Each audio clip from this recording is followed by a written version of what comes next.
కేటీఆర్ నేరారోపణ చేయబడ్డ ముద్దాయి అనే అంశాన్ని పక్కన పెట్టేసి తనే ప్రభుత్వాన్ని డైరెక్ట్ చేస్తున్నట్టుగా, తనే పోలీసులను డైరెక్ట్ చేస్తున్నట్టుగా కనబడుతున్నది.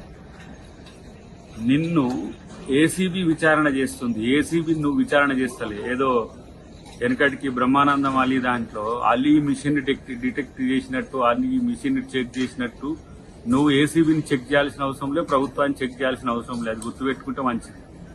చేసేది దొంగతనం, పైగా మళ్ళీ డాంబికాలు, ఓవర్ యాక్షన్స్, ఓవర్ రియాక్షన్స్.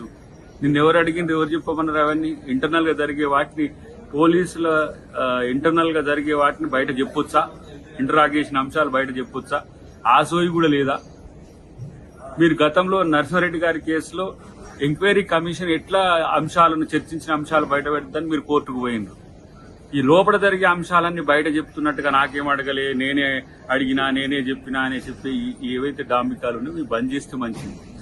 తర్వాత కోర్టులు, చట్టం, న్యాయం పట్ల గౌరవం ఉంటే ఆ వ్యవస్థల పట్ల గౌరవంగా వ్యవహరించడం నేర్చుకోవడం మంచిది అనేది నా హితవు.